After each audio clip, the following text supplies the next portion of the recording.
You have no rights here anymore. Get out of my house. Don't make me call security." I stood frozen in the middle of the living room, still wearing the black funeral suit from my son's service.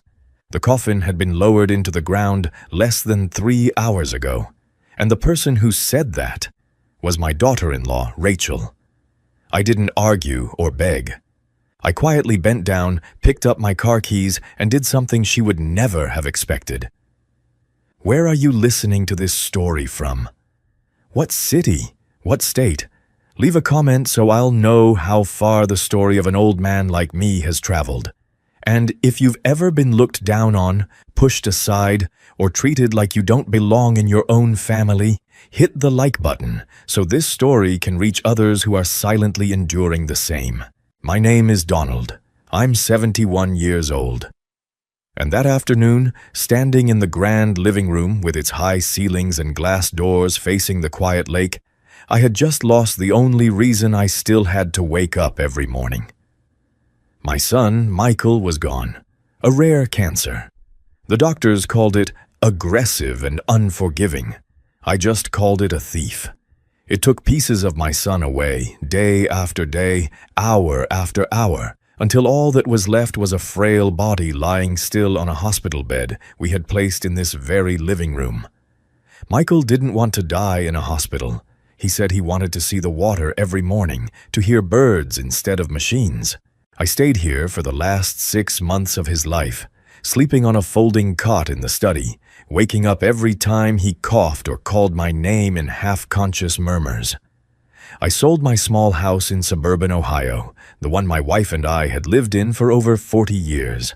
I sold it without hesitation, transferred every penny of my life savings into a flexible account, all because of one weak phone call from my son. "Dad, I need you. I don't want to be here alone." That was enough. I didn't ask another question. The funeral took place on a cloudy morning.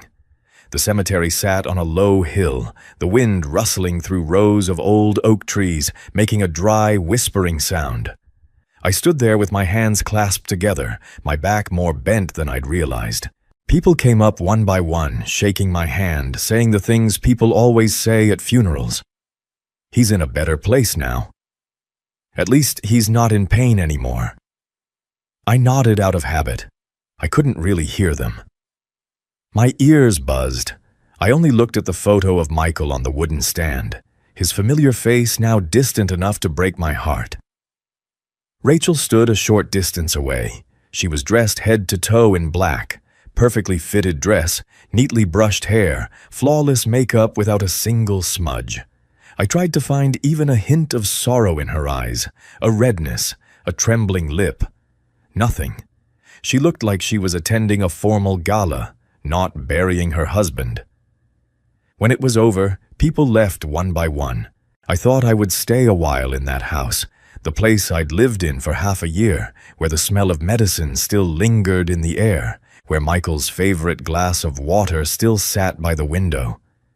I needed a few hours. I thought I had the right to that much. But Rachel didn't allow it. She walked into the living room, her heels tapping sharply against the marble floor, the sound echoing in the emptiness. She didn't ask if I was okay. She didn't say a word of sympathy. She stood a few steps away, crossed her arms, and said those words, the ones that even now make my spine go cold when I recall them. "You have no rights here anymore." The way she emphasized the word "you" made my position clear. I wasn't family. I wasn't anyone. Just a burden that had outlived its use. She continued, her tone flat and professional, as if she were reading from a to-do list. The will had been read. The lawyer had confirmed. Every asset belonged to her. The tech company Michael built in college was now valued at over $70 million. The lakeside mansion, with its private dock and garden stretching to the water's edge, was also hers. "You're just a guest here," she said, "and I want you gone. Now." I stared at her for a long moment, not because I didn't understand, but because I was trying to accept that the woman standing before me, the woman I thought was my son's wife, could say something like that only hours after burying her husband. I thought of Michael, of the nights he gripped my hand, voice hoarse from pain, asking me to read a few pages from his old engineering books just to distract him, of the way his face tensed every time Rachel walked into the room, only to soften into a forced smile. I'd seen those things. I just chose silence. I thought it was their marriage, not my place. Now I knew some silences come at a very high cost. Rachel stepped closer, placed a hand on my chest, and gave a light push. Not hard, not violent, but enough to make me step back half a pace. It was just the right amount of pressure to remind me she held all the power. A gesture that said, I no longer belonged. I didn't speak. I bent down, picked up my car keys from under the table. My 13-year-old sedan was parked out on the driveway. It was the only thing still mine at that moment. My wallet was in the study. My documents, my phone, everything that proved who I was remained inside the house I was no longer allowed to enter. I walked outside. The heavy door closed behind me with a dry click. I stood on the porch, the wind from the lake carrying a chill through the air. My funeral suit was too thin to keep me warm. I shoved my hands into my pockets and felt only my car keys and an old handkerchief. And in that moment, in the middle of shock and emptiness, one memory rose vividly. Michael on his hospital bed, his eyes sharper than they had been in months, his voice weak but steady. "Dad, you have to promise me one thing." He gripped my hand tightly. "No matter what Rachel does after I'm gone, don't react. Don't argue. Don't sue. Don't try to take anything back. Just let it happen." I had promised then just to give him peace. I hadn't understood why he asked. I thought he was scared. Now, standing outside that mansion with nothing but the clothes on my back, I began to understand that Michael hadn't spoken in confusion. My son never did anything without purpose. He was a builder, a man who believed in structure, in foundations, in putting every piece exactly where it belonged, so nothing could collapse. I turned away from the lake house. Rachel was probably inside, convinced she had won completely. Convinced I was just an old man with no power, no money, no one behind him. She didn't know that what Michael had quietly built during his final months wasn't a simple will. And I, the man she had just thrown out wearing a funeral suit, was part of that design. I walked down the stone steps slowly, as if moving too fast would cause everything to fall apart. The path to the gate seemed endless, lined with neatly trimmed bushes and garden lamps still glowing though the sky wasn't yet dark. Michael once joked that Rachel liked everything clean enough to look like a showroom. Looking back now, it sounded more like a warning. My old sedan sat at the end of the driveway, out of place among the luxury cars that used to park there. I opened the door, sat behind the wheel, resting my hands on the steering wheel without starting the engine. The car smelled of old leather, peppermint candy, and the faint dust of long drives. Everything felt painfully ordinary. I stared ahead through the windshield, watching the lake shimmer in the fading light. The mansion behind me stood still, its glass windows reflecting the sky like a cold mirror. I closed my eyes for a moment, and then the memory pulled me back to those last days when Michael was still breathing in that same house. Back then, the living room had turned into a makeshift hospital. Michael's bed was placed where he could see the lake. We pulled the curtains just enough to soften the sunlight. An oxygen machine hummed beside the wall, steady as a metronome. On the small table sat a water bottle, tissues, painkillers, and a notebook Michael always kept near him. I once asked what was in it, and he only shook his head, saying I'd know when it was time. Some nights he fell asleep mid-breath, his frail hand resting on the blanket. I sat beside him, listening to his breathing and the wind outside, wondering how life could be this cruel. Michael had once been a strong boy, curious, inventive. He used to take apart his toys just to see how they worked, then put them back together differently. As he grew up, he did the same with computers. I had watched him build a career from nothing, and then I watched him waste away week by week until his cheekbones protruded and his skin turned waxy. Rachel was still there, but like a talking shadow. Sometimes she entered the room drenched in expensive perfume, glancing at the machines before asking questions that didn't belong there. What's the meeting schedule with the lawyers next week? How's the company account doing? Michael would listen and say nothing. Sometimes he'd glance at me, and in that look was exhaustion deeper than his illness. When she left, he'd exhale quietly, like someone freed from a weight. Oh, I had told myself it wasn't my place, that an old man like me shouldn't interfere. I trusted Michael's judgment. I chose to stay silent, to keep peace in a house already full of tension. Looking back, I realize that sometimes what we call peace is just the delay before a storm. One rainy afternoon, Michael called me closer. He could still speak then, his voice thin but clear. He took my hand, cold but firm, and I leaned in. "Dad," he said, "you have to promise me something." I nodded right away, thinking he wanted to talk about the funeral, maybe a keepsake. I was ready for final instructions. But Michael didn't talk about the funeral. He didn't talk about ashes or burial or speeches. He talked about Rachel. "No matter what Rachel does, don't react," he said, each word dragged out with effort. "Don't argue, don't fight, don't sue, don't try to fix anything right away." I frowned. "What are you talking about?" "Don't worry, son, I'll stay here with you." Michael shook his head slightly. "Dad, listen, promise me." I thought it was the medication, the fear of dying making him say strange things. I'd seen many people in my life lose coherence near the end. I thought he was the same.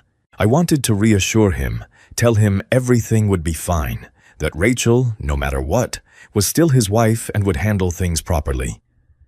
But Michael looked at me, and his eyes shone in a way that made me stop. It wasn't delirium. It was focus. The same look he had as a boy standing on a chair, unscrewing the back of my old radio, asking why one wire connected to another. The look of someone who understood the structure before it fell apart. "Silence isn't weakness," Michael said. "Silence is letting things reveal themselves." I swallowed hard. The only sounds were the machine's steady hiss and the rain tapping against the window. Michael pointed weakly toward the notebook on the table. He didn't open it. He just touched the cover, as if reminding me that everything had already been written down. "Promise me, Dad," he said again, voice cracking. "Just do one thing. Don't react. Let it happen. When the time comes, it will all speak for itself." I wanted to ask what he meant, what he'd prepared, why he thought his wife might do something terrible enough that he needed me to promise this. But Michael was fading, his forehead damp with sweat. I couldn't push him further. I leaned down and pressed my forehead gently to the back of his hand. "I promise," I said. "I promise, so you can rest easy." Michael closed his eyes, and in that moment, his face softened, as if that one promise was enough for him to let go of part of the weight he'd been carrying. Now, sitting in my old car out on the driveway, I opened my eyes to see the sky turning deep purple. My hands trembled slightly, not from the cold, but from the realization of what that promise truly meant. Michael had known Rachel far better than I ever did. He had lived with her, seen things I didn't see, or pretended not to see, and he had prepared. Not with anger, not with arguments, but with what he did best, a structure, a blueprint, something calculated and deliberate, like the design of a bridge. I placed my hand on the steering wheel and spoke softly into the empty car. My voice was hoarse, but the words came out clear, like a second oath. "Rest easy, son. I won't break your blueprint." I started the engine. The old motor rattled to life. I drove out of the neighborhood, through the black iron gate, and onto the main road leading toward town. Houses glowed with warm lights, families eating dinner, watching the news, living another ordinary evening. I, on the other hand, felt like a man stripped of his identity. I had no wallet, no phone, no documents. Everything was still inside the room I was no longer allowed to enter. I would have to replace my phone and cancel my cards as soon as morning came. All I had were a few loose coins in the glove compartment and an old gas card that might have expired. For a moment, I thought about turning back, knocking on the door, demanding my belongings. A part of me wanted to, just to reclaim some dignity. But then I remembered the promise. I remembered Michael's eyes, and I understood. If I went back, I would be giving Rachel exactly what she wanted. A scene, a fight, a reason to label me the problem, to make me look weak. I drove to a gas station near the highway. The white neon lights buzzed overhead, the smell of gasoline mixing with cheap coffee. I parked, got out, and stood in front of a payphone that still worked, an old relic from another time. I reached into my pocket and counted the coins. Enough for one short call. There was one person I trusted, someone who had sat with me the night my wife died, not offering hollow comfort, but placing a warm drink in my hands and letting me sit in silence without shame. My late wife's closest friend. A woman Michael had always respected. Helen. I dialed her number from memory. The ringing stretched long enough that I thought no one would answer. Then a raspy voice picked up, half asleep. "Hello?" "Helen," I said, surprised at how my voice cracked. "It's me, Donald." There was a pause. Then her tone changed, suddenly alert. "Donald? My God, where are you? I've been calling your phone all afternoon, no answer. The funeral? Are you okay?" I looked across the parking lot where people came and went, buying drinks, snacks, and fuel. No one there knew that I had just been thrown out of my own son's house like unwanted furniture. I swallowed hard. "Helen," I said quietly. Rachel kicked me out. The silence on the other end was heavy as stone. I heard Helen inhale sharply, like she was trying to make sure she'd heard right. "What?" she said, each word tight. "Today?" "Right after the funeral," I answered. "I'm at a gas station. I don't have a phone. I need help." Helen didn't ask questions. She just said one sentence, her voice like steel. "Don't move. I'm coming." I glanced at the clock on the gas station wall. The minute hand crawled forward. I stood there holding the receiver, feeling humiliated, but oddly lighter, because at least I wasn't completely alone. But I also knew Helen would ask the questions anyone would ask. Why didn't I go back? Why didn't I call a lawyer? Why didn't I fight back? And I would have to answer, not with clever logic, but with the simplest truth. I was keeping my promise to my son. I was waiting. Helen's car pulled into the lot 15 minutes later, cutting through the night like a gust of wind. She jumped out, her silver hair slightly disheveled, her coat thrown on hastily. She looked me up and down, my funeral suit, my face, and her expression darkened. "Get in," she said. It wasn't a suggestion, it was a command. I got into the passenger seat. Helen didn't wait for me to buckle up before driving off. The neon lights of the gas station receded behind us like a bad dream. It was a long time before she spoke. "What are you going to do now?" I looked out the window. The road stretched ahead, the streetlights blurring into golden streaks. I answered slowly, weighing every word. "I'm not going to do anything," I said. Helen tapped the brakes, glancing at me, eyes wide.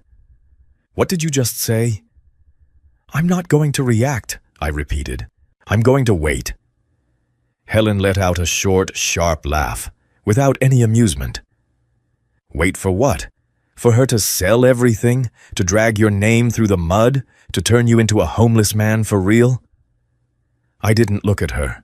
I just clenched my hand, feeling the old calluses on my palm. My voice was low but firm. I'm waiting for Michael's blueprint to unfold. Helen went quiet. The car kept rolling forward, and in that silence, I knew I had stepped onto a path with no room for impulsive anger. Only patience. The kind of patience it takes to stand still while being humiliated, to stay calm while someone else sets the fire. I looked at my reflection in the car window, a tired old man in a funeral suit, eyes sunken, shoulders slightly slumped. But beneath that, something steady was being held tightly, like a small stone in my hand. The promise. And I began to wait. Not out of helplessness, but because I trusted whatever my son had prepared, even though I didn't yet know what it was. That night, Helen took me to her small house in the northern part of Austin, where quiet streets ran between rows of maple trees and low porches with wooden railings. Her home wasn't large, but it was warm. The air carried the smell of black tea and laundry soap, a simple human scent that reminded me I was still alive, still part of this world. She didn't ask any more questions during the drive. When we arrived, she unlocked the door, turned on the living room light, and placed a cup of warm water in front of me. I sank into an old armchair, its cushion giving way like a silent embrace. In one corner was a framed photo of Clara, my wife, standing beside Helen years ago. I stared at it for a long time, feeling as though someone had placed a stone on my chest and then lifted it away, leaving a hollow ache. Helen told me to take the guest room upstairs. She handed me a loose set of pajamas and said to shower, to clear my head. I followed her instructions mechanically. The hot water ran over my shoulders, washing away the smell of the cemetery and the cold wind from that porch. But it couldn't wash away Rachel's words. They stayed with me, carved sharp and deep. I lay on the bed, staring at the ceiling. The hallway clock ticked softly. Somewhere outside, a dog barked, then went silent. I couldn't sleep. I didn't cry. The pain inside me wasn't a wave that rose and fell. It was a block of concrete, heavy and unmoving. The next morning, Helen brewed coffee, slid a cup toward me, then sat across the table with her arms crossed, as if preparing for a long conversation. I knew she wouldn't let it go. Helen had worked in schools for over 30 years. She'd dealt with every kind of parent and every kind of excuse. She had patience, but she wasn't one to swallow anger. "Donald," she said slowly, her tone calm but sharp, "you said you're going to wait. I understand you want to keep your promise to Michael, but I need to know what you're waiting for. You can't just let that woman destroy everything." I set the cup down, the soft clink of porcelain filling the silence. I didn't tell Helen everything about the promise. Not yet. Not because I didn't trust her, but because I still didn't fully understand it myself. I only said what I was sure of. "Michael wasn't delirious," I said. "He spoke like a man conducting a piece of music. He knew what Rachel would do, and he wanted me to stay still so she'd reveal herself." Helen stared at me for a long moment, as if she were looking at a man who had said something far too calm while his world was collapsing. Then she sighed and picked up her phone.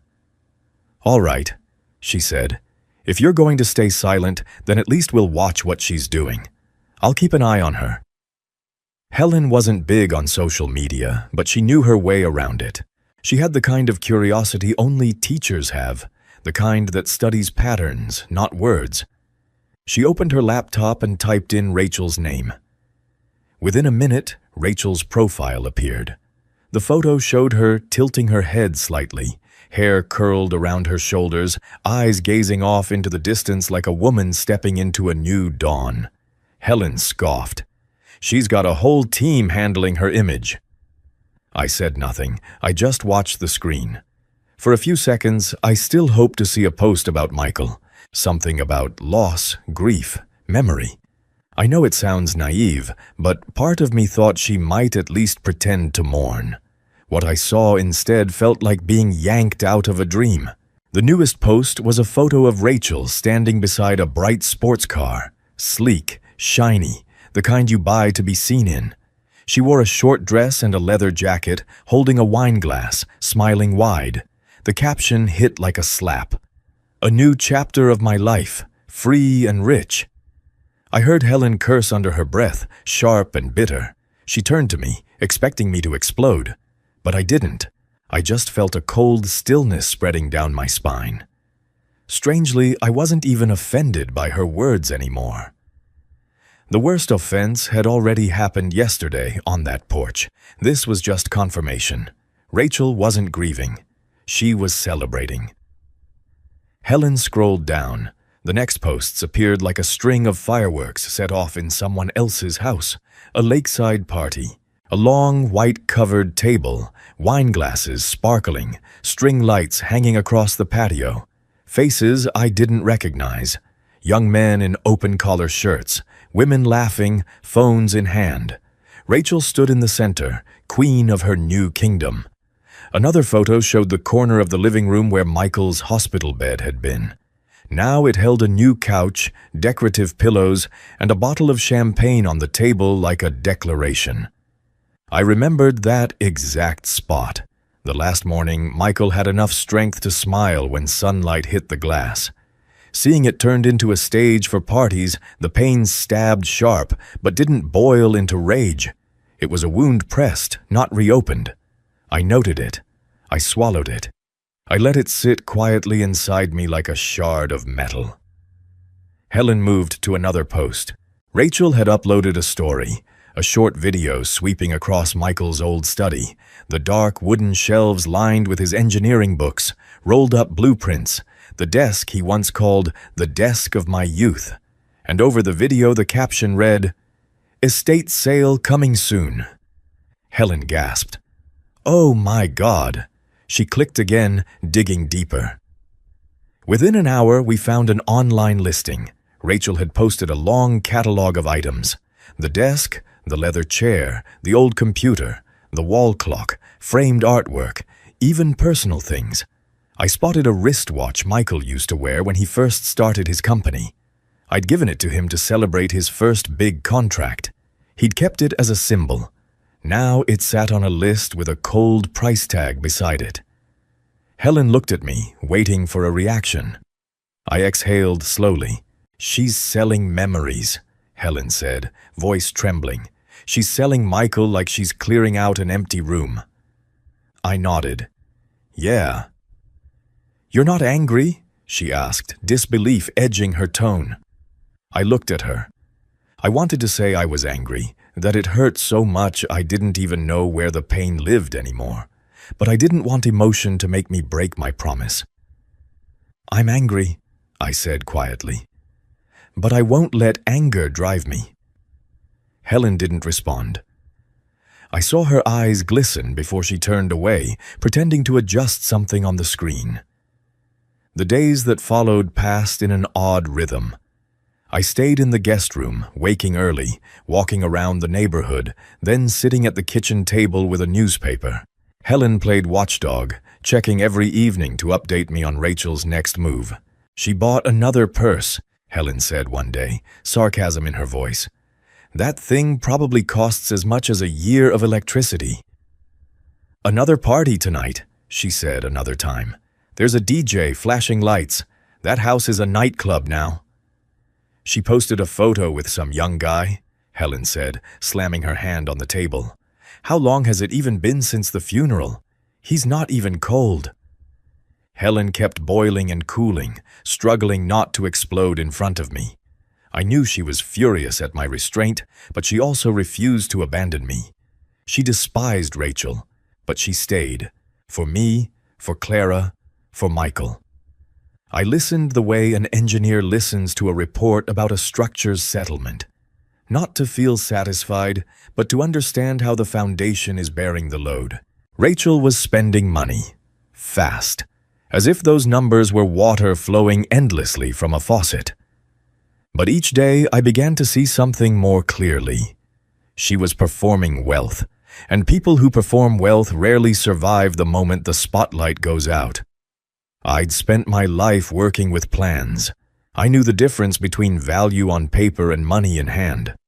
Michael's company had been valued at over $70 million, but that figure wasn't a stack of bills in a safe. It was shares, ownership, and things you could only access through the right legal channels.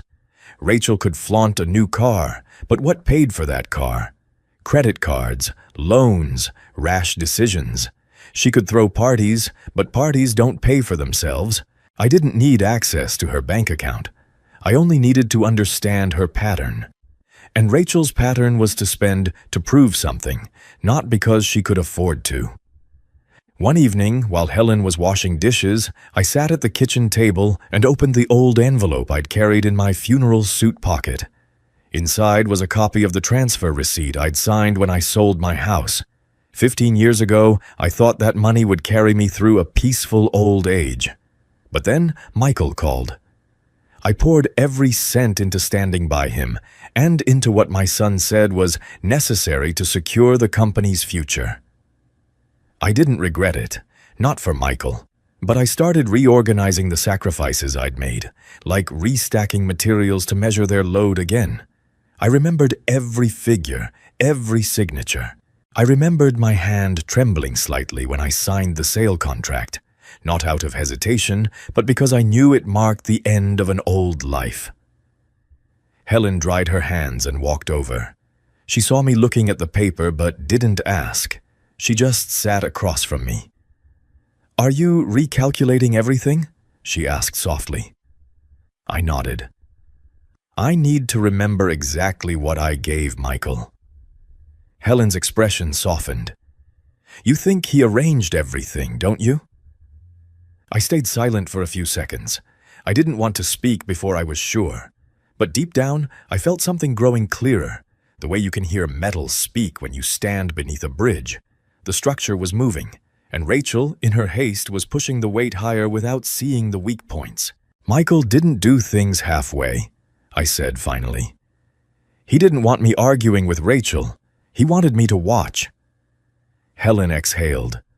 "So what do you think the next step is?" I looked out the window. Darkness had settled over the quiet neighborhood. Somewhere out there, Rachel was still posting photos, still smiling, still believing the world was hers.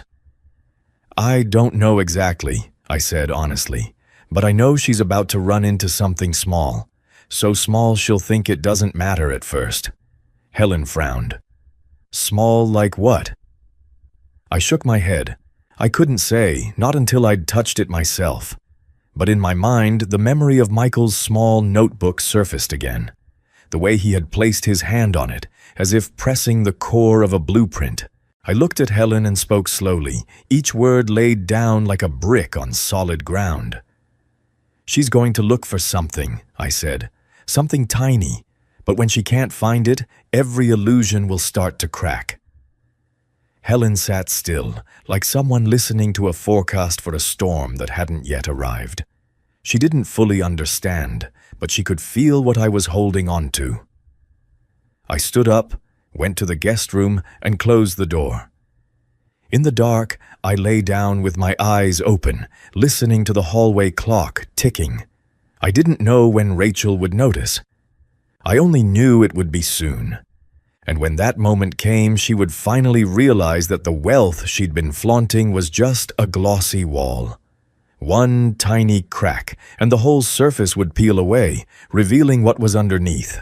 That night, the wind grew stronger, carrying the sound of dry leaves scraping against the window of Helen's house. I lay awake, my sleep light and uneven, the kind of sleep age brings, especially when the sound of dirt hitting your son's coffin still echoes in your head, along with the slam of a door closing on your life. Close to midnight, the house was silent except for the faint hum of the heater, like a steady breath. I had just started to drift off when the phone in the living room began ringing. Once, twice, then again and again. Helen usually turned the ringer off before bed, so the insistence meant one thing: the caller wasn't stopping. I sat up, my feet touching the cold floor. From across the hall, Helen's door opened. She threw on a robe, her silver hair tousled. She looked at me, raised a finger to her lips for silence, then hurried to the living room. I followed, stopping at the doorway. Helen picked up the phone, her voice groggy but alert. "Hello?" A sharp, urgent female voice came through. Even without the speaker on, I recognized it instantly.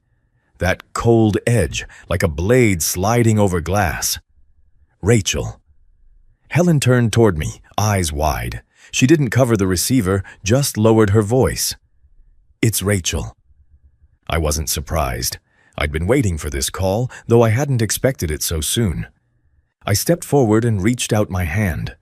Helen hesitated, but when she saw there was no panic in my eyes, she handed me the phone as if passing something hot.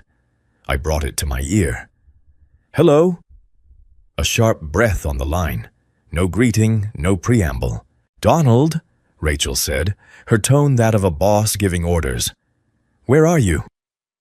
I looked down at the wooden floor, my bare feet tracing the grain like dry rivers. "That's not important," I said calmly. "Don't play saint with me," she snapped. "I need the key." I stayed silent for a moment. I could hear the background noise, hurried footsteps on stone. I pictured the lake house lit up, Rachel pacing with the phone pressed to her ear. I imagined her clawing at walls, searching for a door she couldn't find. "What key?" I asked. "The key to Michael's safe," Rachel said, as if I were too stupid to understand. "The small one hidden behind the bookshelf in his office. I know you have it." I didn't answer right away. I let the silence stretch, not for effect, but to listen. In my career, I'd learned to recognize the moment a material starts to fracture. Not when it breaks, but when its sound changes. On the other end, Rachel grew impatient. "Are you hearing me? I asked if you have the key." I glanced at Helen. She stood a few feet away, arms crossed, face tense as wire. I turned back to the phone. "I don't have it," I said. A dry laugh burst out, humorless. "Don't lie to me. I tore the house apart, opened every drawer, every box. You're the only person Michael trusted. You know what's in that safe. You hid the key, didn't you?" I could hear something in her voice beyond anger. Panic. A fear of being exposed. She was still pretending to be in control, but her breathing had lost its rhythm. "I haven't hidden anything," I said evenly. "I don't have the key." There was a pause, then her voice rose, sharp and cracked at the edges. "You think you can play silent with me? You think you can make this difficult? Who do you think you are? Some old man thrown out of his house with nothing left? What do you have to fight me with?" I closed my eyes briefly, not from pain, but because I realized she'd just revealed the most important truth. She believed I had nothing. And when someone believes their opponent has nothing, that's when they show their real face. "I'm not fighting you," I said quietly. "Then give me the key," she barked. "I need it now. I need the papers inside." I heard her stop mid-sentence as if she'd said too much. In that instant, I understood more clearly the small thing I'd mentioned to Helen. It wasn't cash. It wasn't gold. It was a document, something she thought would let her claim that 70 million. She inhaled sharply, trying to steady her tone. "How much do you want? You want money for the key, right? Name your price. Don't pretend to be noble." I remained calm. "I don't have it." Rachel let out a short, choked sound, then shifted to threat, trying to reclaim control by invoking authority. "I'll call the police. I'll report that you stole estate property. Do you understand me? They'll come for you. You'll be arrested for theft." I didn't react. I let the silence hang a little longer. I didn't want to win by words. I wanted her to hear herself unravel. Helen stood behind me. I could feel she wanted to snatch the phone, to curse Rachel out herself, but she held back, watching me, realizing I wasn't shaking. Finally, I spoke, each word falling slow and cold. "Do whatever you think you need to do." Rachel froze, as if she hadn't expected calm instead of pleading or rage. I heard her breathing quicken. "Don't you dare play stubborn," she said, her voice breaking. "You're trying to destroy me. I know it." I didn't explain. I didn't argue. I said one last thing, closing the door on her words. "I have nothing more to say." Then I hung up. The click echoed through the quiet living room, sharp and final. I set the phone down. Helen stared at me like I'd just walked away from a cliff without flinching. "Good Lord," she whispered. "She calls you at midnight just to demand a safe key? After posting party pictures like a queen?" I sat down and exhaled slowly. "She's panicking." Helen frowned. "Panicking over what? What's in that safe?" I shook my head. "I don't know exactly, but I know she needs it." Helen pulled up a chair across from me, her eyes sharpening. "Donald, I don't like this. She threatened the police. She'll do it. She'll make something up."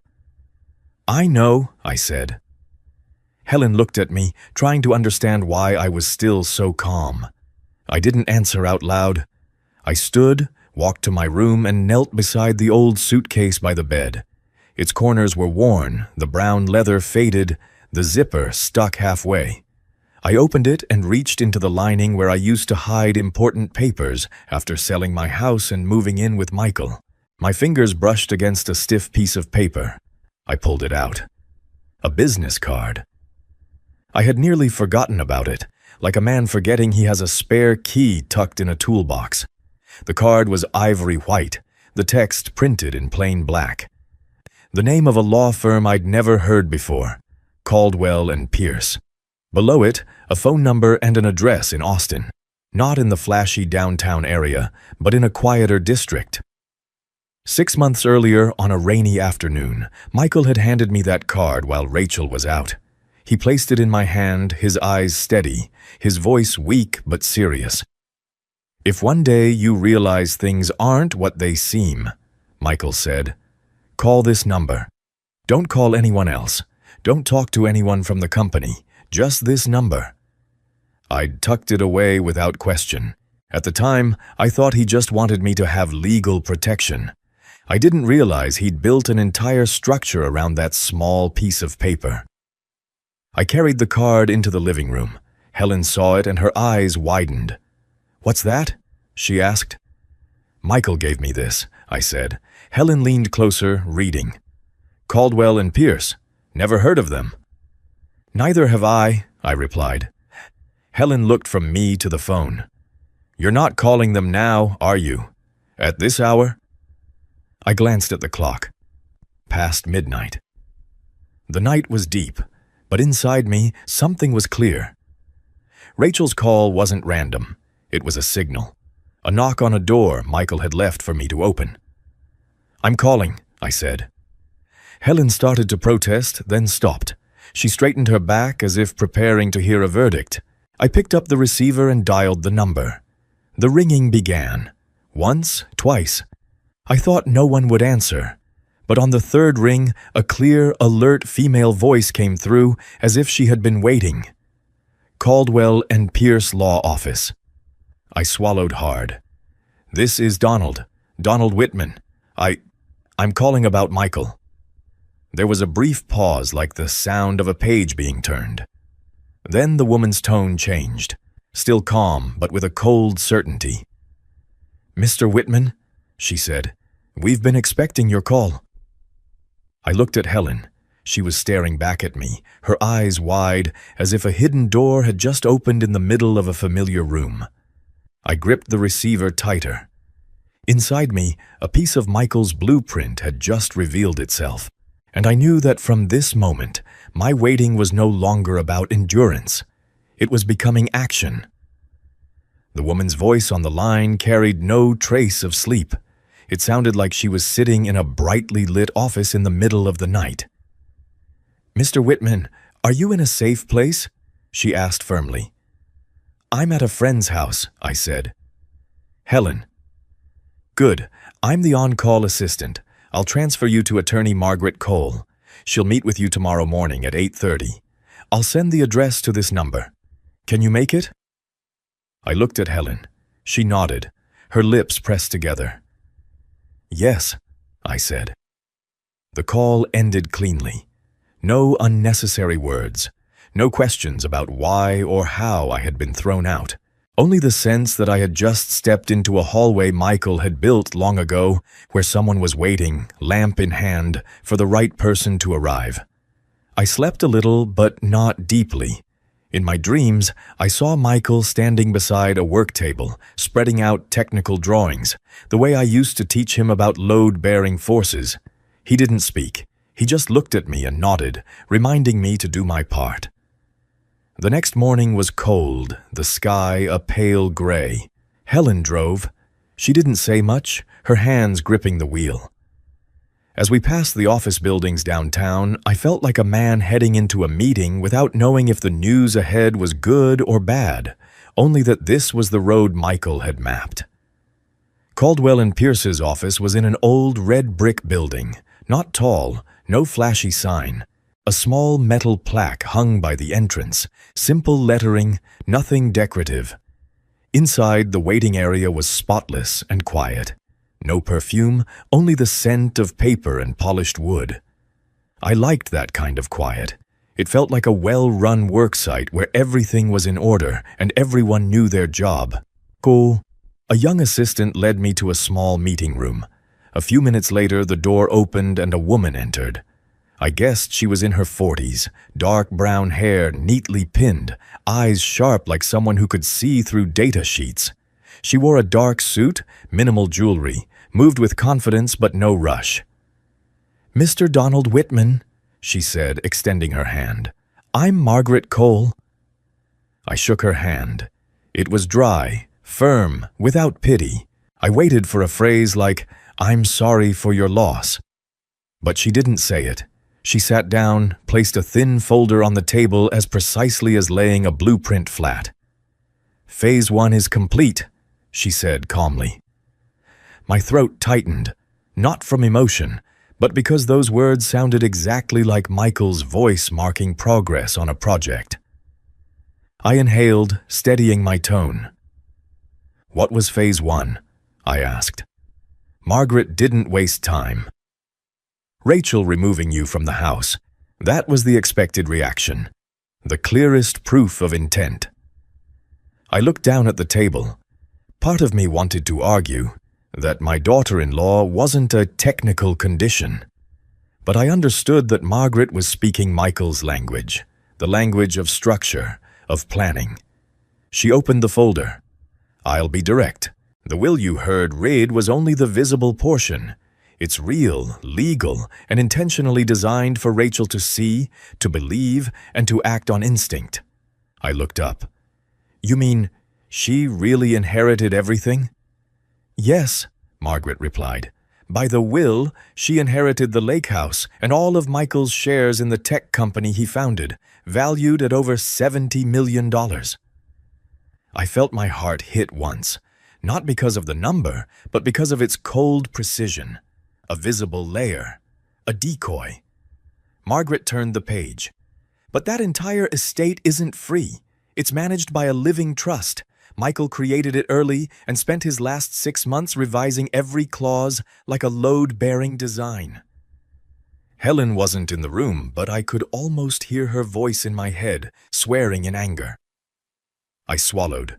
"That trust, is it secret?" I asked. "Not secret in an illegal sense," Margaret said. "It's a private legal structure, separate from the will's ceremony. It exists to control how assets are distributed under conditions. The will declares who inherits. The trust dictates how, when, and under what circumstances." She slid a document toward me. Dense lines of text, subclauses, timelines, conditions. Looking at it, I felt like I was back inspecting bridge schematics, where a single mistake could compromise the whole structure. "Michael didn't want his money to become something drained in a few weeks," Margaret continued. "The company's shares are assets, but not cash. The trust restricts their transfer rights. Simply put, Rachel may own them on paper, but she can't turn them into money at will." I heard my own breath leave me. In that instant, I understood what I had only faintly sensed before. The 70 million wasn't cash in a bank. It was equity, ownership on paper. And paper doesn't pay bills. I looked at Margaret. She doesn't have liquid cash. Margaret nodded, her expression steady. Correct. Michael moved most of the liquid assets out of her reach under the trust's terms. The accessible accounts are nearly empty. What she's spending now is likely credit or loans secured by her image of wealth. I remembered the parties, the sports car, the caption, "Freedom and Wealth." I no longer felt disgust. It looked like someone lighting fireworks in a wooden house, unaware they were standing beside a fuel tank. Margaret closed the folder, resting both hands on it. Now for the next step. When Rachel realizes she can't pull money from the shares, she'll go after whatever she can sell quickly, anything convertible to cash. I didn't need her to finish. The image of the lake house appeared in my mind, beautiful, like a postcard, but also a money pit swallowing funds by the day. She'll try to sell the house, I said. Margaret looked at me, confirming a correct calculation. Yes. She'll hire a realtor, demand a quick sale, maybe accept a lower price just to get money faster. And you need to be prepared. She'll call you again. She'll threaten. She'll play the victim. She'll use both anger and tears. I nodded, not out of fear, but because I could see the path of someone cornered. Margaret leaned back slightly, her voice lowering as if speaking only to me. Mr. Whitman, this trust isn't just to protect assets. It's a test. Michael believed people reveal themselves when they think they've won. I felt my eyes burn. I looked down so no one would see. Not because I wanted to cry, but because her words pulled me back to the image of my son in his hospital bed, still revising each clause as if laying the final bricks to hold up a roof. Margaret stood, walked to the window, looked out at the parking lot, then turned back. You did the right thing. You stayed silent. You didn't rush into lawsuits. You let her act. And now? She paused, then said a line that sent a cold current down my back. Now we let her run straight into the wall. I looked at Margaret, then at the folder. I understood that wall, even if she didn't spell it out. I understood because I'd built walls, calculated loads, and knew that what destroys someone isn't the punch. It's the collision with a structure they never saw coming. I nodded slowly. I understand. Margaret placed her hand on the folder as if on Michael's real blueprint. Good, because the house is the final trap. I left Margaret's office in a strange state, like a man stepping out of a sealed room to find the world still running perfectly. Only he had changed. Helen was waiting in the lobby. She studied my face, then asked softly, "Well?" "I met the person Michael trusted," I said, "and I understand now why he made me stay silent." Helen didn't ask more. She just exhaled, like setting down a heavy stone she'd been carrying for me since the funeral. On the way back, as we drove through Austin's familiar streets, I looked at everything through a new pane of glass.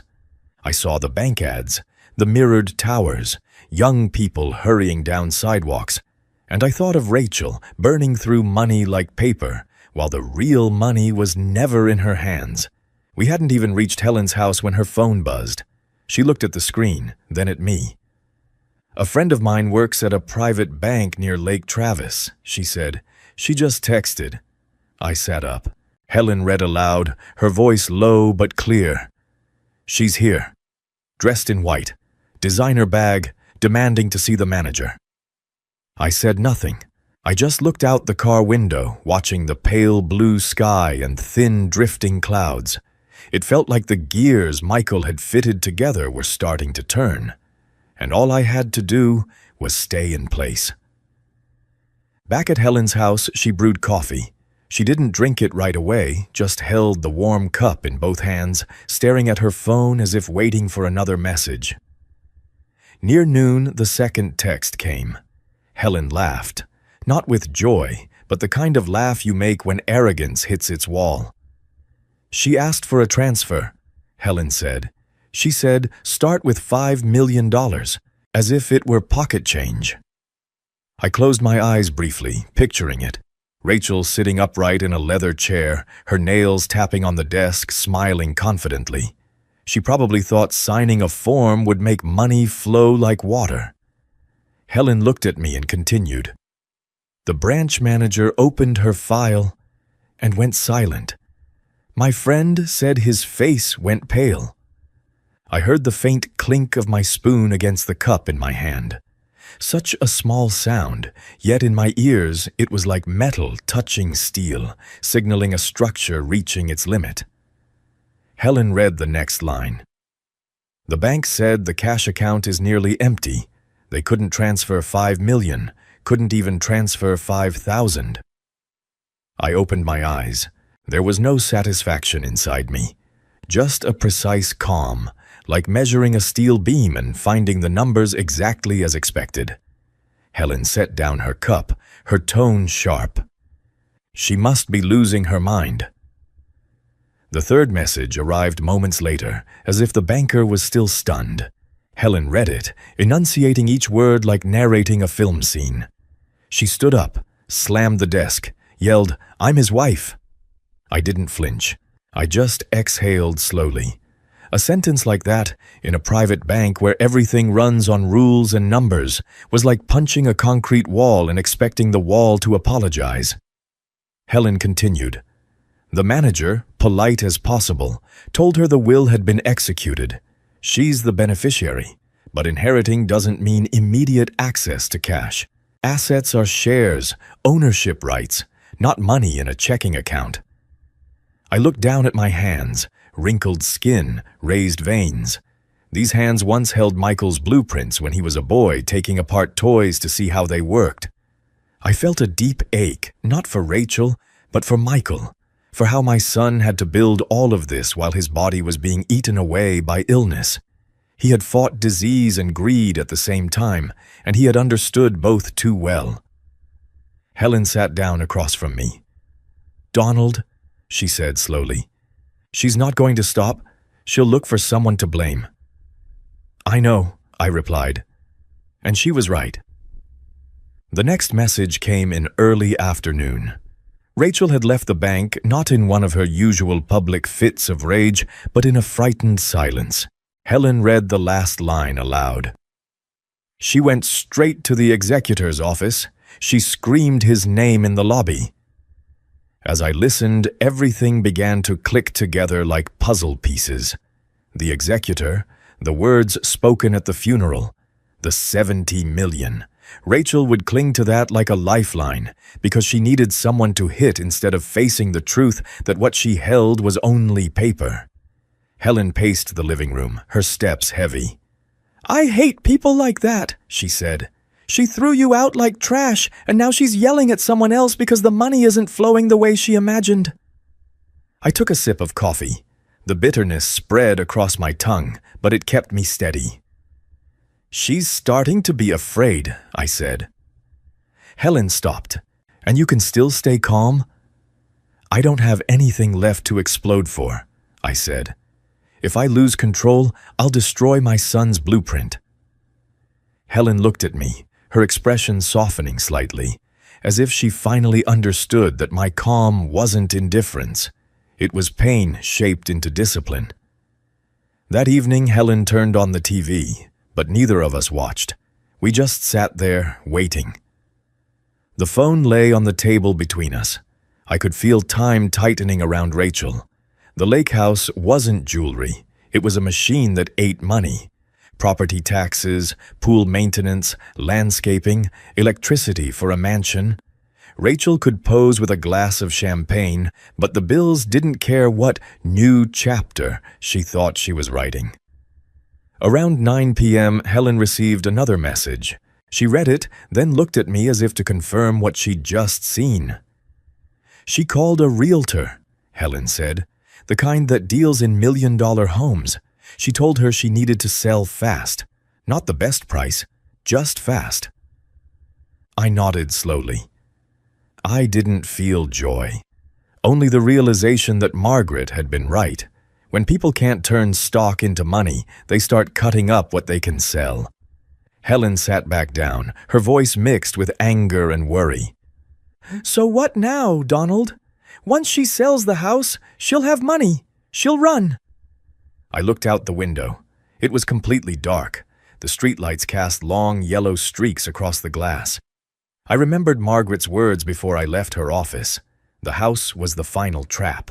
I hadn't told Helen everything because Margaret had told me to follow the sequence exactly, but I said enough for her to know I wasn't blind. "She won't sell it the way she thinks," I said. Helen held her breath. "What do you mean?" I didn't answer.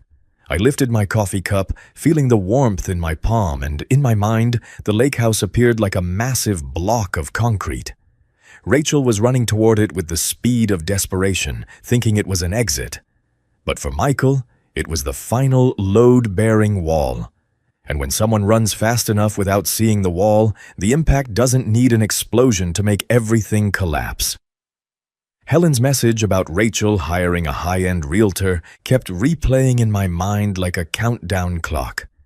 I didn't have to imagine much. I'd built structures where a single overlooked detail in the plans could bring down everything. Houses weren't just walls and roofs. They were paperwork, ownership rights, lines of text lying still but heavier than any person shouting over them. The next morning, Helen placed her phone on the breakfast table as if laying down a wartime newspaper. She'd watched Rachel long enough to know she wouldn't sell the house in a normal way. She'd sell like someone fleeing a fire. As Helen poured coffee, she read aloud from Rachel's social media feed. She posted a video at the front gate, filming the lake, talking like she's hosting a TV show. She tagged the realtor. Her name's Madison Blake. I frowned. The name sounded more like a brand than a person. Helen pulled the screen closer so I could see. Madison appeared in the clip in a light-colored suit, with a perfect smile, her hands gesturing at each corner of the house like she was selling a dream. And Rachel stood beside her, arm linked, eyes sharp, showing no trace of loss. "I bet this realtor's good," Helen said bitterly. "And Rachel's trying to sell cash only, quick and clean. Exactly the kind of deal people use when they need to turn assets into escape routes." I didn't respond. I just listened to the spoon clink against the cup, the hum of the air conditioner, and thought of Michael. He had lived in that house, once looked out over that lake and told me about his next foundation design for the company. He must have known his wife would try to turn everything into cash as soon as possible. And he had let her believe she could. The following days passed like a series of signals. Helen got updates from friends and local reporters. She said luxury cars were filling the driveway during showings. People wandered through the living room as if touring a museum. Rachel played the triumphant hostess while Madison smiled and handed out business cards. "Someone's offering cash," Helen reported one afternoon, her eyes still on the phone. "A buyer from California, moving to Texas. They're skipping inspections to close faster. Rachel probably thinks God's on her side." I looked out the back window. The leaves moved gently in the wind. Everything outside seemed absurdly calm, as if life continued indifferently while that mansion hosted a quiet unraveling. That evening, Helen showed me Rachel's newest post. Rachel stood in the center of the living room.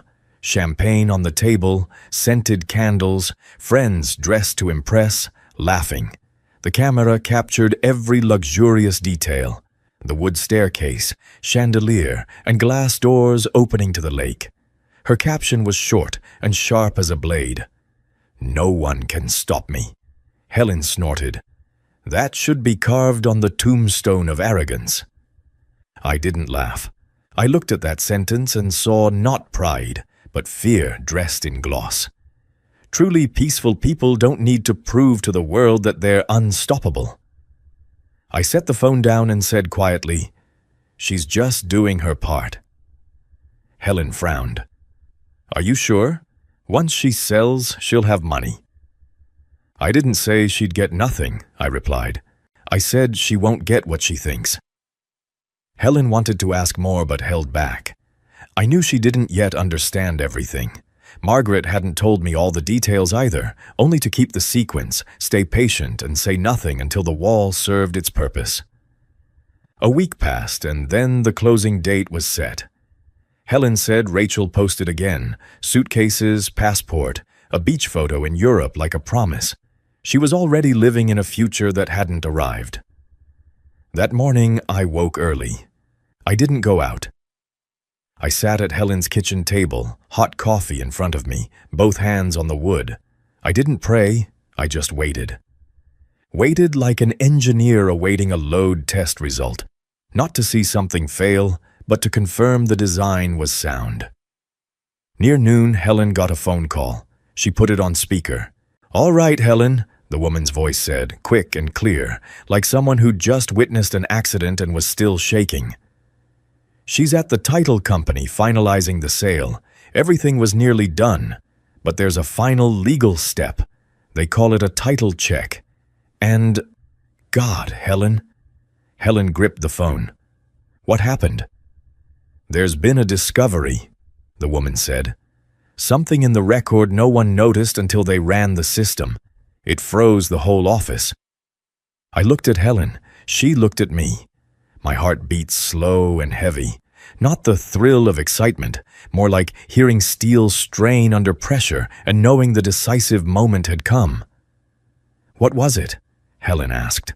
The woman hesitated as if she could barely believe it herself. "The house isn't clean like Rachel claimed. There's a lien, a secured debt." Helen drew in a sharp breath. "You mean—" "The house is mortgaged," the woman said, each word falling like stone. "A recorded lien, and the amount is huge." Helen turned toward me, eyes wide. I didn't move. I just felt a cold current pass through my chest and settle there, the confirmation of a prediction that hurt to be right about. Because if the house was mortgaged, that meant Michael had done it himself. My son had turned the home he once called a sanctuary into a cage. Helen covered her mouth but managed to whisper, "Donald, your son." I set my coffee cup down carefully, not wanting to spill a drop, as if my composure were the only thing holding everything together. "Not yet," I said quietly. "Keep listening." On the line, the woman's voice lowered to a confidential tone. "Rachel's screaming. She says she's the owner, that no one has the right to question her. But the buyer's attorney just packed up the papers. If the lien isn't cleared, they'll withdraw." Helen turned off the speaker, her hands trembling. In the kitchen, the hum of the air conditioner sounded louder. Outside, sunlight still spilled across the lawn as if nothing had changed. I looked at that light and pictured Rachel in her white outfit, pen in hand, believing one signature could buy freedom. Then a line of text appeared on the computer screen, a black chain tightening quietly around her wrist. Helen whispered, "She's losing her mind." I nodded, still staring into space. "And she's about to learn there are things you can't escape by selling fast." Helen swallowed hard. "But who's the lender? Who holds that lien?" I didn't answer immediately. I knew the answer would land like a final blow, turning that office silent as if someone had been slapped by truth itself. I only said softly, as if to myself, "The wall has been hit." And just then, Helen's phone buzzed again, as if the world wouldn't let us breathe before throwing out the next piece of truth. Her phone lit up like a small flame in the quiet kitchen. She glanced at the caller ID, then at me, her eyes saying everything. "It's time." Helen answered, not on speaker. I heard her say yes a few times, then watched her face change, as if someone had yanked back a curtain to reveal something she wasn't ready to see. When the call ended, she placed the phone gently on the table, afraid to break the air itself. "Donald," she said hoarsely, "in the file, the lender is you." I didn't blink. I'd been expecting that line, yet when it came, my chest still tightened. Not from victory, but because it made everything real enough to hurt. Those final months with Michael, the papers I'd signed with trembling hands from exhaustion, the late-night talks when the house was silent, they all came rushing back. Helen swallowed, continuing. The debt, $16 million, registered lien on the property, and the name on record, Donald Whitman. I heard each word clearly, Donald Whitman. My name in a legal document in a place Rachel could never have imagined. I rested both hands on the wooden table, feeling the rough grain under my fingertips, a small anchor keeping me from being swept into memory. Helen scrolled through her phone, then handed it to me. It was a message from the woman at the title office.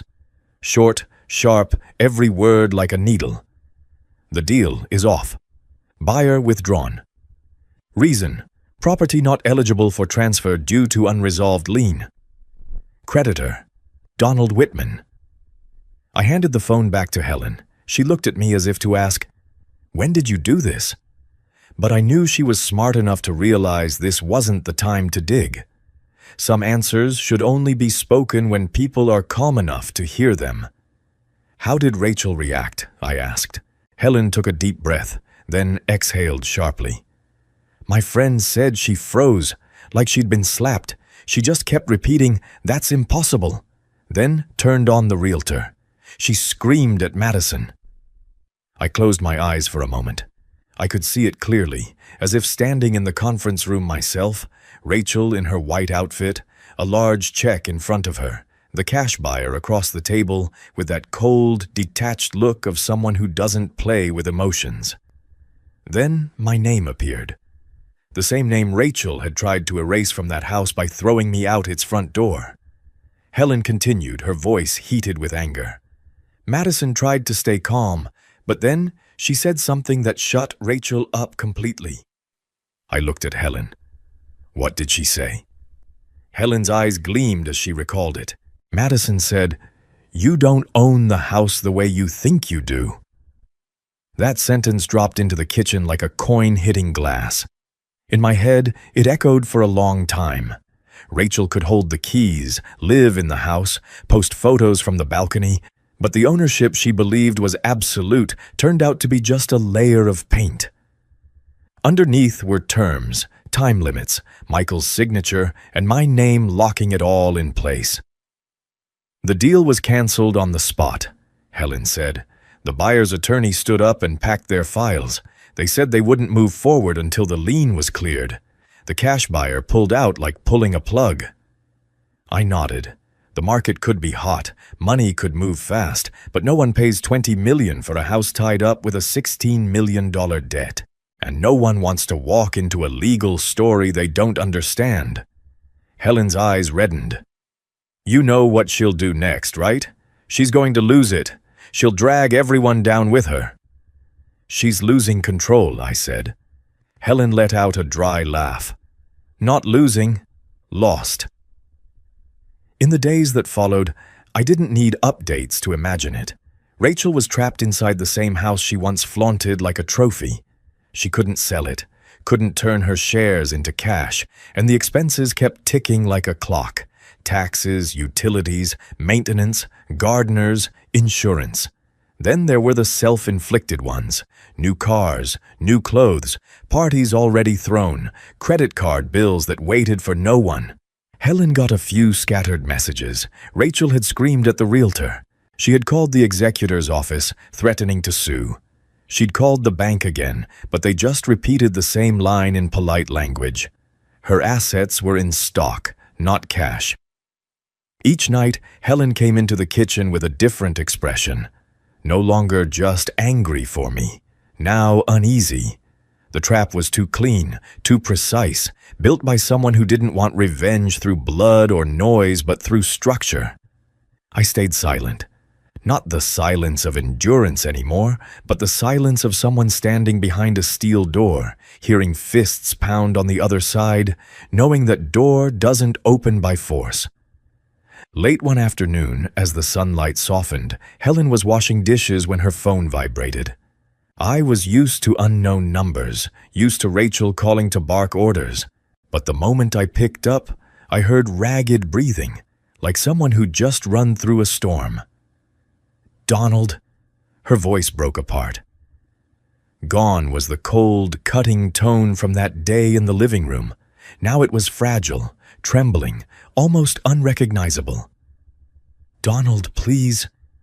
I didn't answer right away. I held the phone close, listening to the sound of her trying to swallow her sobs, trying to breathe enough to speak, but failing.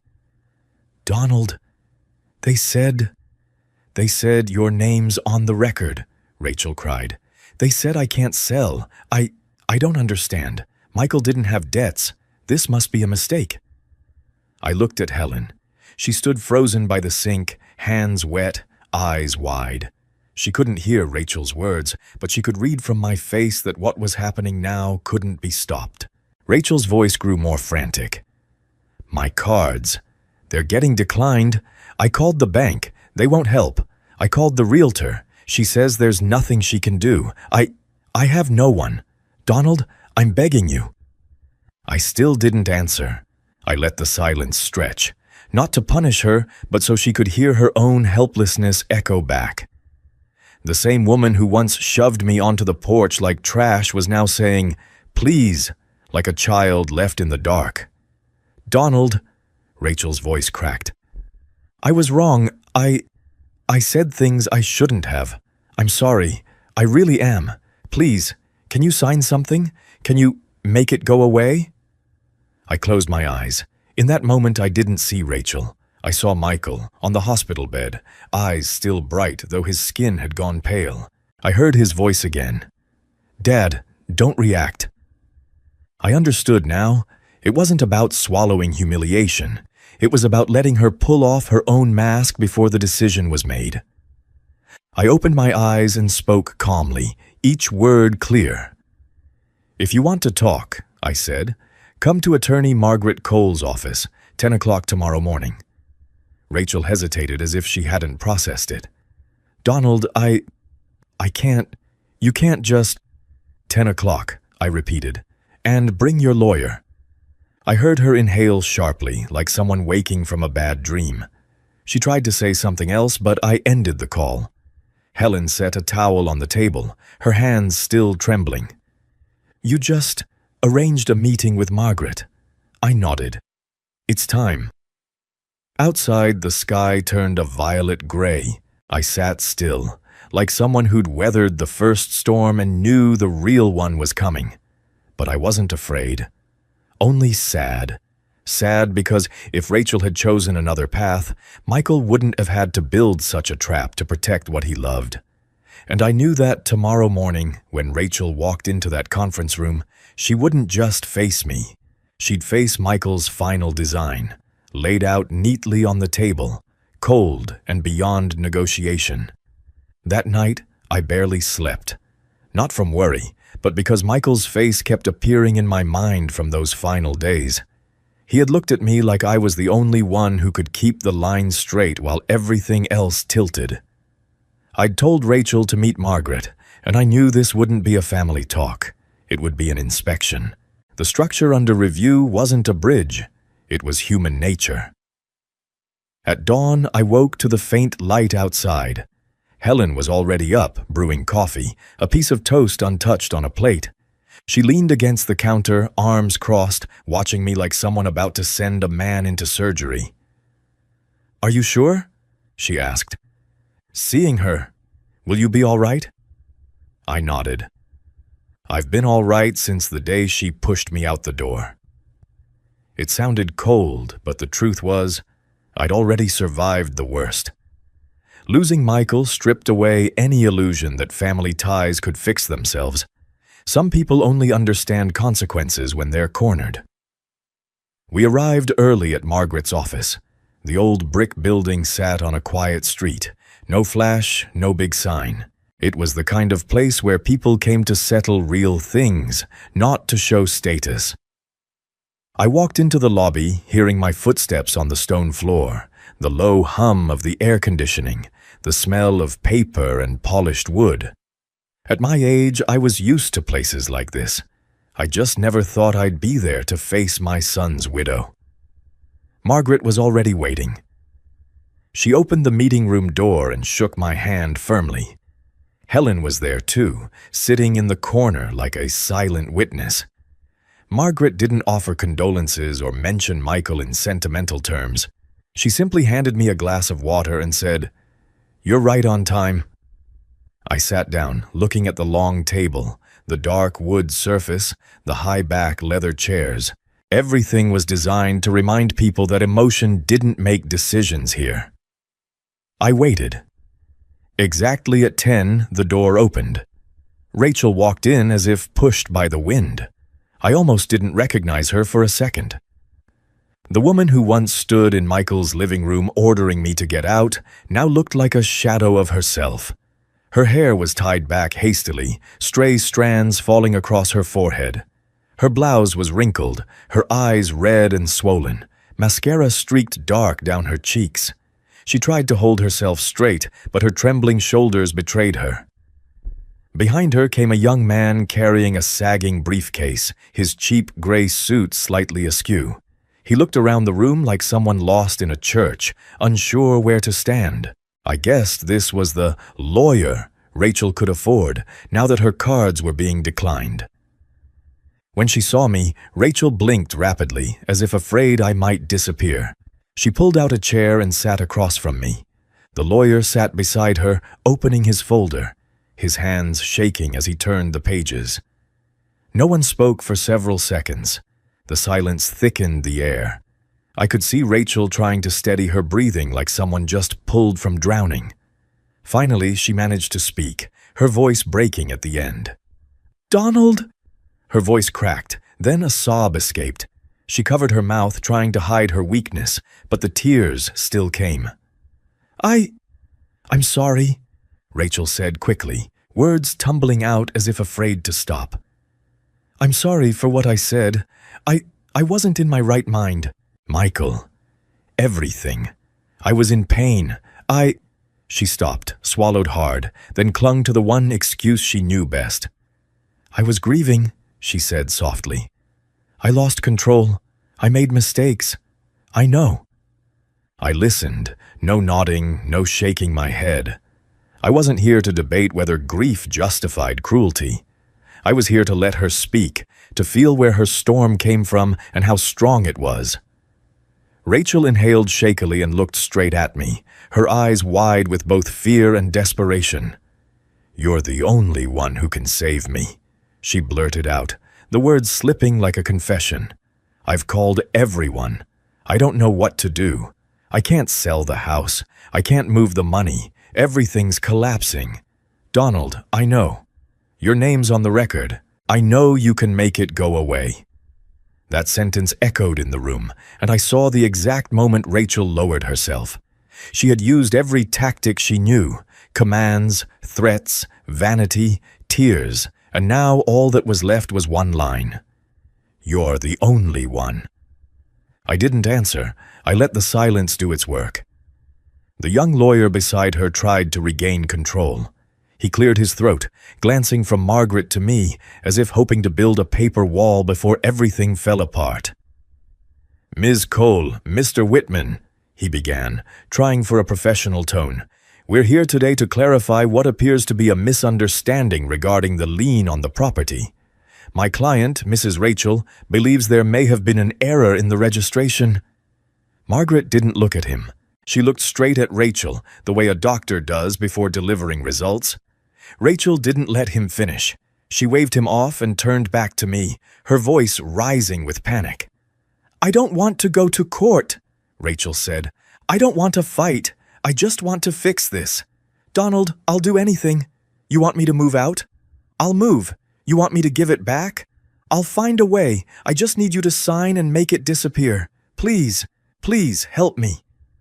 From the corner, Helen's hands tightened around the chair. She looked at Rachel with both anger and disgust, but I didn't look at Helen. I looked at Rachel and thought of Michael once more. Michael hadn't made me promise to seek revenge. He had made me promise to stay steady, to keep the table clear so that, when everything was laid out, the truth would speak for itself. Rachel stepped closer, her voice hoarse from crying. "I was wrong," she repeated, and then, as if suddenly remembering what she had said over the phone the day before, she said the exact same words again, hammering them into her last shred of hope. "You're the only one who can save me." I still didn't answer.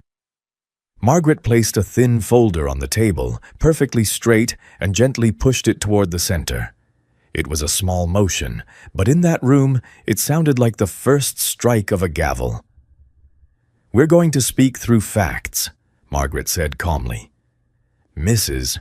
Rachel, you're here because you need to understand where you stand, and you need to understand your choices." Rachel stared at the folder as if it were dangerous.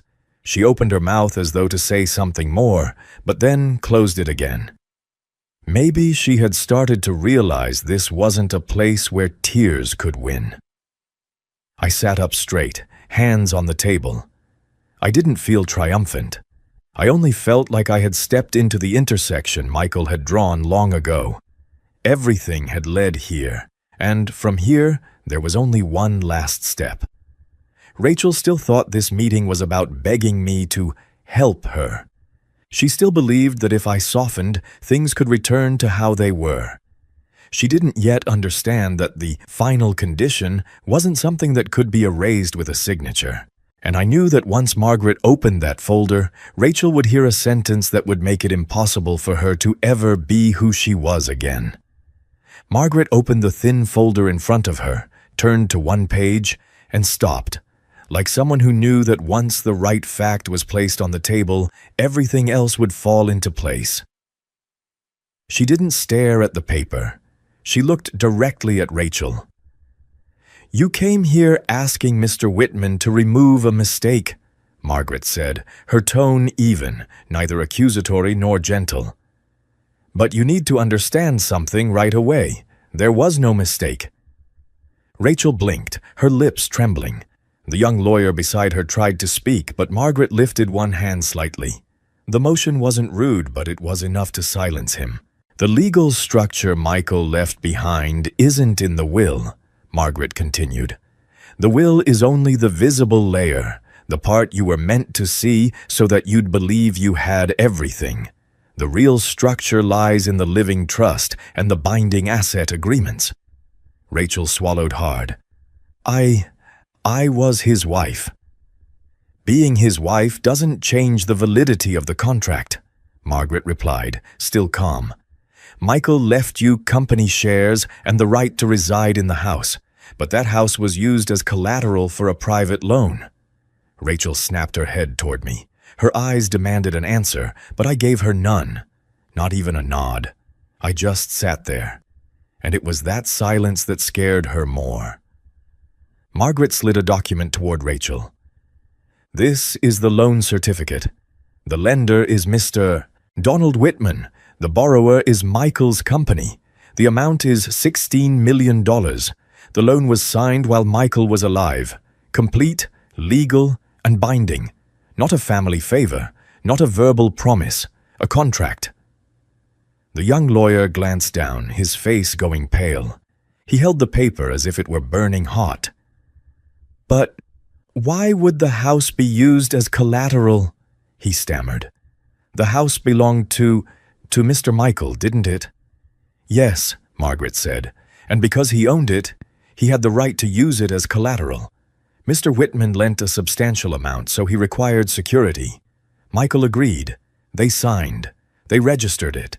The maturity terms were clearly stated." Rachel gripped the edge of the table. When was the maturity date?" Margaret looked straight at her. 60 days after Michael's passing." The air in the room seemed to vanish. I saw Rachel look down, then up again, her eyes darting as she did the math in her head. She muttered, barely audible, like a child solving a problem she didn't want the answer to. "Michael died 61 days ago." Margaret nodded once. The loan matured yesterday. And since the company did not repay it, the loan officially defaulted at 1 minute past midnight this morning under the contract terms. Rachel made a choking sound. No, that's impossible. I didn't know. I wasn't notified. Notification doesn't change obligation, Margaret said. What matters is the lender's right, and in this case, the lender is Mr. Whitman. Rachel turned to me again, but this time her eyes were filled not only with pleading but with the spreading collapse of someone realizing the walls were cracking from the inside. She whispered, You're taking the house? Margaret answered for me, firm and precise, like reading a structural line off a blueprint. Mr. Whitman has the right to reclaim the secured asset. In simple terms, he has the right to foreclose on the property to recover the debt. The young lawyer jumped up, his face flushed from fear and a desperate attempt at defiance. This is a trap. My client inherited the house. The will... Margaret cut him off without raising her voice. The will says she inherited ownership. It doesn't say the property was free of encumbrance. It doesn't say debt-free. What isn't written is what decides why she's sitting here now. Rachel buried her head in her hands. Her shoulders trembled violently.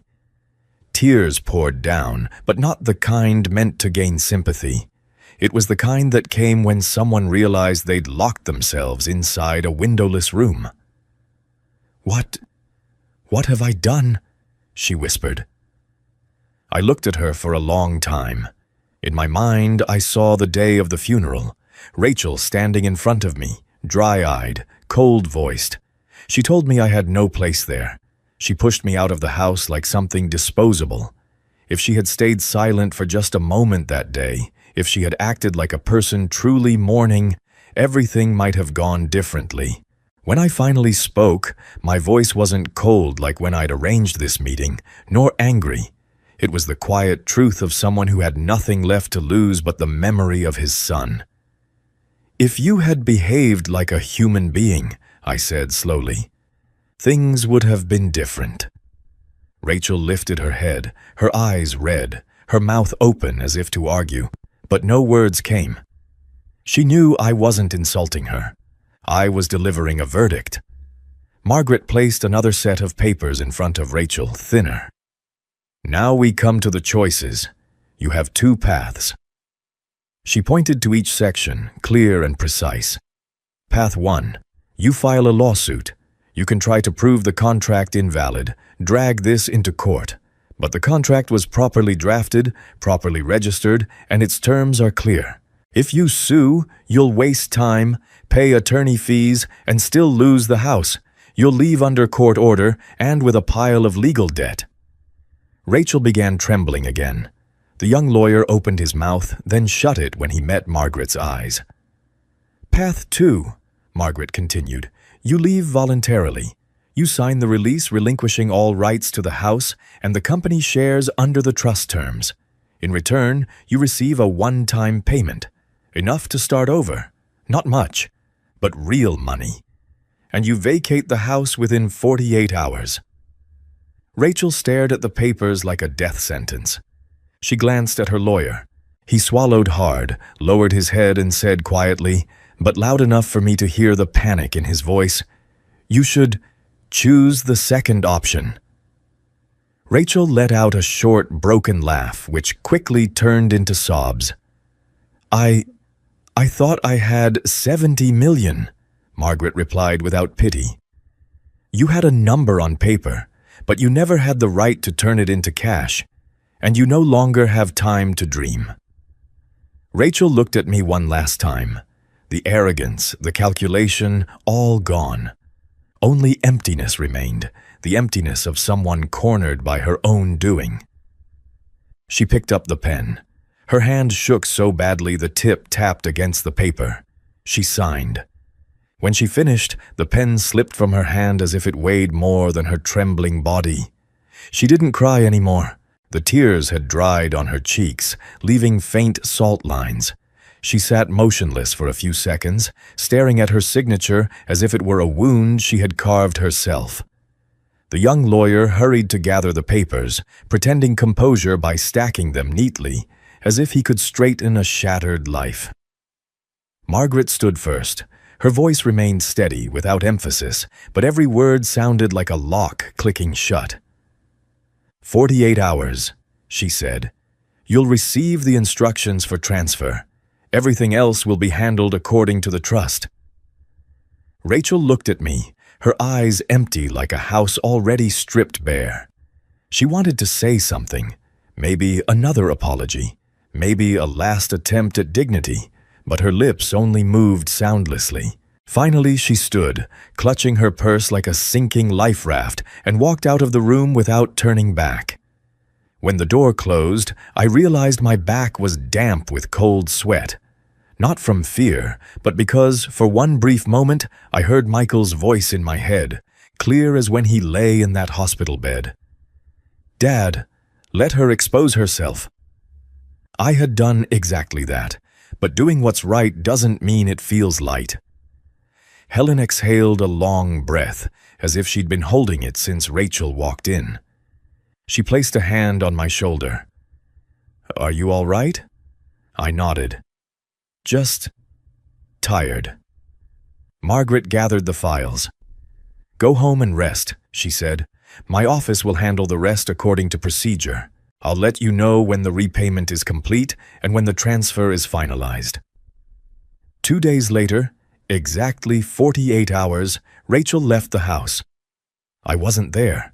I didn't want to witness another moment inside those walls, Helen told me later, her voice tight with restrained emotion. She walked out the door with one suitcase, Helen said. Just one, Donald. No sports car, no glittering dresses.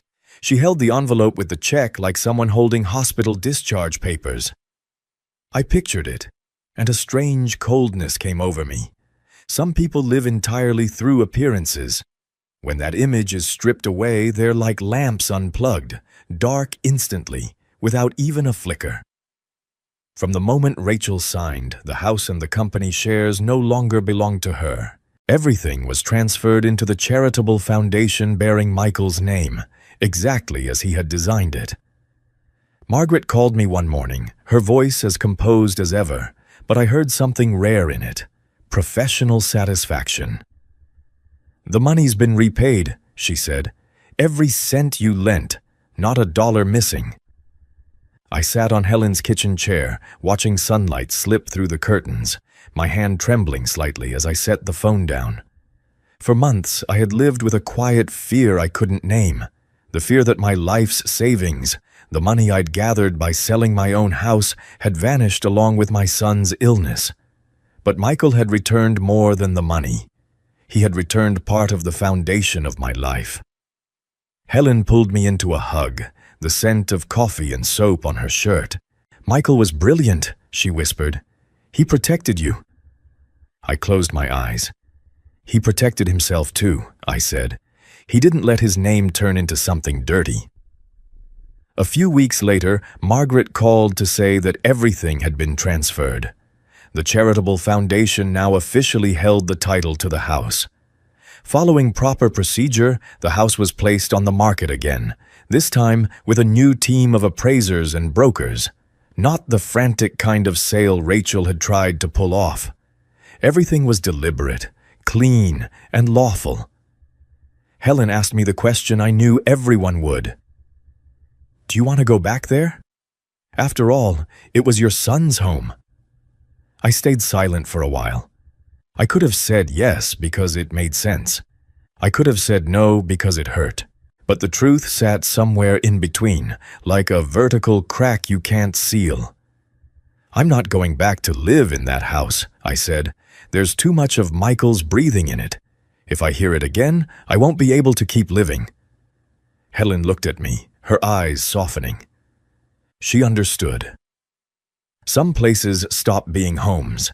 They become museums of loss. The house was sold by the book. The proceeds went straight into the foundation bearing Michael's name. That foundation began doing what I wish no one ever needed, But life always does. Helping families of cancer, patients cover travel costs, caregiving, and the kinds of expenses insurance never seems to touch. I didn't use that money to build a new, flashy life for myself. I used it to keep a promise, to Michael. The promise that his legacy would lift others up, not feed someone's greed. Rachel disappeared from our lives like darkness retreating from daylight. No more messages, no more calls, no more new chapter posts that Helen used to show me. Occasionally, someone said they'd seen her somewhere, working an ordinary job, blending into the crowd. I didn't ask further. I didn't need to know what she was enduring. I only needed to know she was no longer anywhere near Michael's name. As for me, I began again the way an old man does, slowly, quietly, and truthfully. I moved into a smaller apartment, peaceful and uncluttered. In the mornings, I walk. In the afternoons, I read. Sometimes I just sit, watching still water and listening to the wind. I still think of my son every day. The pain hasn't vanished. It never does.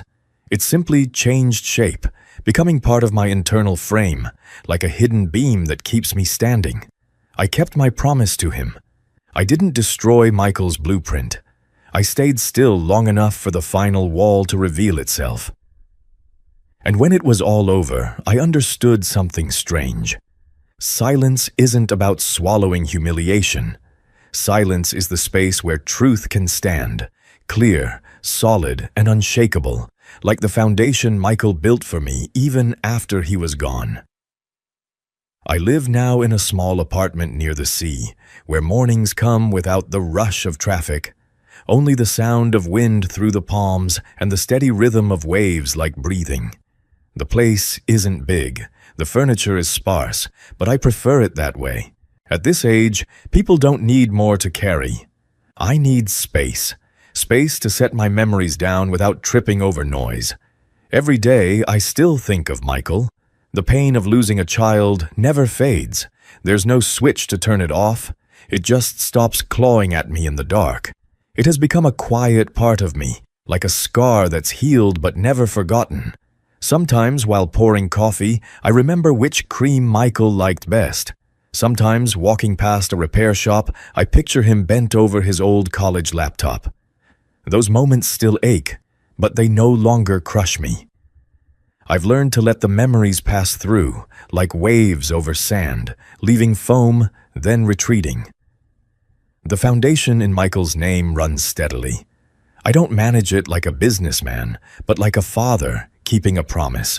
It helps families weighed down by cancer, families already drained by illness and crushed by bills, travel, medication, and the small expenses that pile up into a mountain.